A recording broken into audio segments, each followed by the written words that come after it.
కానీ బీసీ ప్రజలారా గుర్తుపెట్టుకోండి, నిన్నటిదాకా ఒక లెక్క, ఇయాల్టి నుంచి ఇంకొక లెక్క. నిన్నటిదాకా ఒక లెక్క. ఈ బీసీలలోంచి ఎవడు అడిగేటోడు లేడనుకుర్రు. ఈ బీసీలు ఇట్లనే 4 రోజులు ఉద్యమాలు చేసిపోతారనుకున్నారు. కానీ గుర్తు పెట్టుకోండి, ఇవాళ బీసీ సమాజానికి, తెలంగాణ రాష్ట్ర బీసీ ప్రజలకు మీ బిడ్డ టీన్మార్ మల్లన్న ఖడ్గం పట్టుకొని ఉన్నాడు. ఒక్క అనా పైస పోయినా ఊరుకునేటువంటి ప్రసక్తే లేదు. చూడలే మొన్న చట్టసభలో చూడలే, నేను అధికార పార్టీలో ఉండి కూడా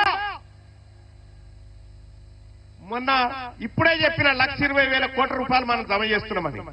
నేను పోయి మొన్న మండల్లో మాట్లాడినా, ఎంత ఇస్తున్నారా బడ్జెట్ల బీసీల కంటే 9,000 కోట్లు.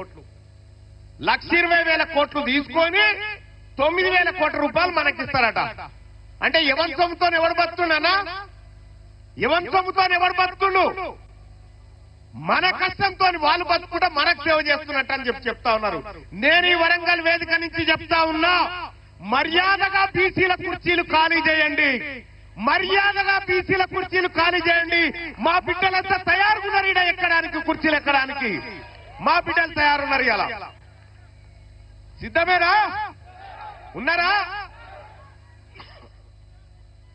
మా బిడ్డలు ఇవాళ కుర్చీలు ఎక్కడానికి సిద్ధంగా ఉన్నారు.